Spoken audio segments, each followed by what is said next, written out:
Okay, ladies and gentlemen, asante sana kwa kuendelea kuitolea macho Dar-Town TV. Mimi naitwa Big Boy John, na kwa kile kifaa unachokitumia kuitazama Dar-Town TV, hapo chini kuna lile limeandikwa subscribe. So, rais wa TFF Wallace Karia, so far so good, alikuwepo kwenye uchaguzi wa CAF ambao ulikuwa umempitisha Rais Motsepe kuongoza urais kwa shirikisho la mpira wa miguu barani Afrika kwa muda wa miaka 4 mingine, lakini kubwa kabisa Wallace Karia alimechaguliwa kwa mara ya kwanza kuwa pia mjumbe wa kamati kuu ya CAF, au sio bwana, katika wajumbe wengi ambao wanawakilisha kamati kuu ya CAF pamoja na rais wa TFF Wallace Karia. Baada ya kurejea nchini Tanzania, aliojiwa kuhusiana na swala la dabi, hakulijibu kwa upana zaidi, lakini leo alifanya mahojiano kwenye moja ya kituo cha radio nchini Tanzania na kudai kwamba swala la kuhusiana na kurejea kwa mechi ya Kariakoo Derby baina ya Simba na Yanga bado liko mikononi mwa bodi ya ligi, huku akipiga nyundo kwa wale wanaoitaka bodi ya ligi ivunjwe, akidai kwamba hawana mamlaka hayo, na wakitaka kufanya hivyo basi waanze na viongozi wao kwanza. Amejulisha wazi Wallace Karia alivyoshuka airport, alisema kwamba hataki masiala kwenye watu wanaochezea soka la Tanzania.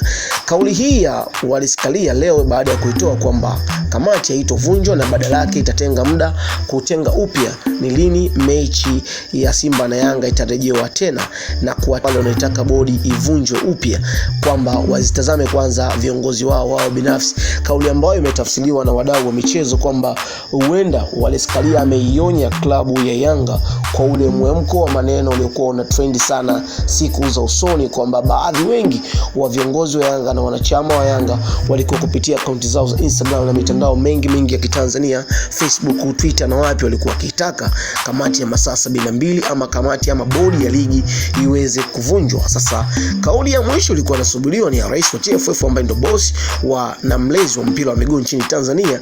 Amewataka kwamba waanze na viongozi wao kwanza, jambo ambalo limetafsiriwa na wadau wa michezo kwamba huenda kikawa ni kijembe cha wazi kabisa kwenda kwa Yanga. Mchezo wa Simba na Yanga ambao uliahirishwa tarehe 8 ya mwezi wa 3 ambao utakiwa ufanyike kuna kudimba la Stadium Benjamin William Mkapa, baada ya Simba kutoa taarifa rasmi kabla ya mechi kuanza kwamba watu shiriki mchezo huo kwa walizuiliwa na watu wanaodai kwamba ni mabounce wa klabu ya Yanga kufanya mazoezi yao ya mwisho kunako dimba la Stadium Benjamin William Mkapa, kitu ambacho walitafsiri kwamba kipo kisheria na ni uhuni. Badala yake waliandikia bodi ya ligi kutokwenda uwanjani na kushiriki katika mechi hiyo. Baadaye kamati ya masaa 72 ambayo inatokana na watu wa bodi ya ligi hao walifutilia mbali mechi ya Simba na Yanga, na mpaka pale watakapoipangia tarehe nyingine na kuruhusu uchunguzi mkubwa kunako sakata la mechi hiyo. So far so good. Leo Wallace Karia huenda akawa ndo amepiga muhuri wa moto kwa wale walikuwa wanadai kwamba huenda mechi haitokuwepo au la, wao watakao kuja kufanya kwamba mechi wapewe pointi 3 ambao Yanga waliandika hivyo, lakini Wallace Karia amesema hiyo kazi sio ya kwao, ni kazi ya bodi ya ligi na mechi iko pale.